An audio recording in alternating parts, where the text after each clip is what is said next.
Assalamualaikum warahmatullahi wabarakatuh.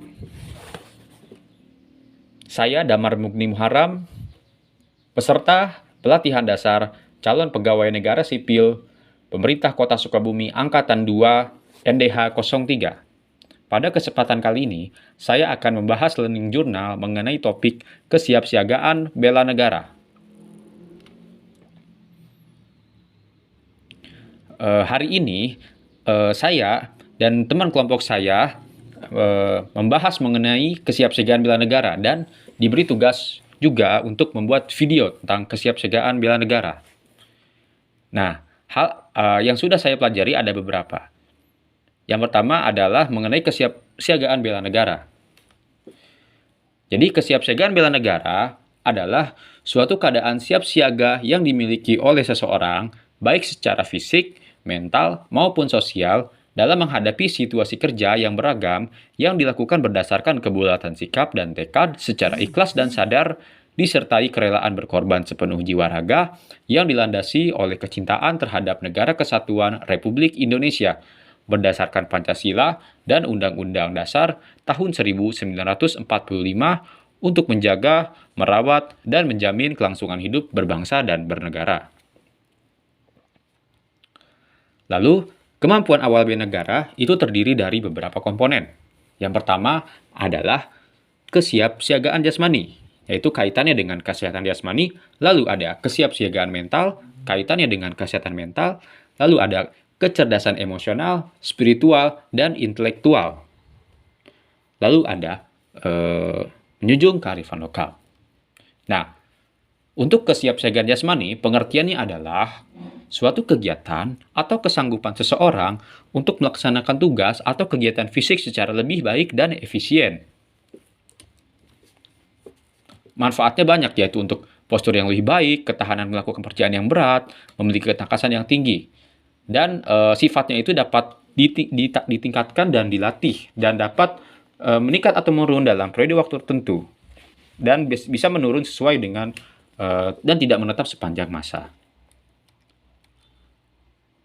Banyak sekali jenis-jenis latihan untuk pengembangan kesiapsiagaan jasmani seperti tenaga, daya tahan, kekuatan, kecepatan, ketepatan, kelincahan, lalu ada latihan koordinasi, latihan keseimbangan, dan latihan fleksibilitas.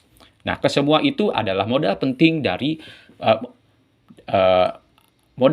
adalah latihan untuk kesiapsiagaan jasmani dan modal penting untuk kesiapsiagaan jasmani, kesiapsiagaan bela negara.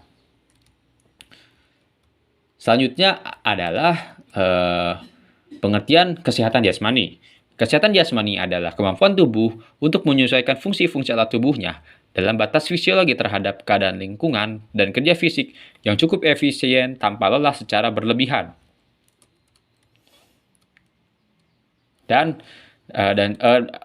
Nah, bagaimana cara menjaganya? Yaitu dengan yang pertama adalah menerapkan pola hidup sehat. Ya, yang paling penting yaitu dengan makan makanan yang dengan gizi seimbang, istirahat teratur, olahraga teratur, yang tadi kaitannya dengan jasmani. Yang kaitannya dengan kesemaptaan jasmani. Lalu ada kesiapsiagaan mental. Nah, adalah kesiapsiagaan seseorang dengan memahami kondisi mental, perkembangan mental, dan proses menyesuaikan diri terhadap berbagai tuntutan sesuai dengan perkembangan mental atau jiwa kedewasaannya, baik tuntutan dari dalam dirinya maupun dari luar.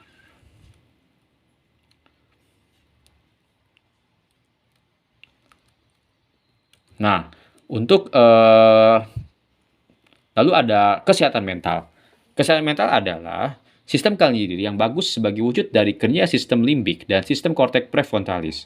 Nah, kesehatan mental ini berkaitan dengan kesehatan dengan cara berpikir sehat, yaitu kemampuan logika dan rasionalitas. Dan kesehatan mental berkaitan dengan kemampuan berpikir. Tadi saya sudah jelaskan. Tanda kesehatan mental yaitu adalah kendali diri, yaitu kemampuan manusia untuk selalu dapat berpikir sehat dalam kondisi apapun.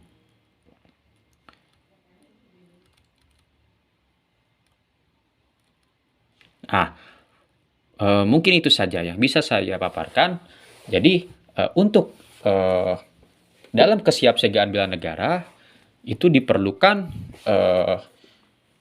kesiapsiagaan mental, kesiapsiagaan jasmani, dan kecerdasan emosional, spiritual, dan kecerdasan intelektual. Yaitu yang terakhir itu tadi, yaitu dengan cara kita mengikuti seminar, berbagai webinar, lalu membaca buku, dan mencari informasi dari media sosial. Nah, itu adalah untuk menambah kecerdasan intelektual kita.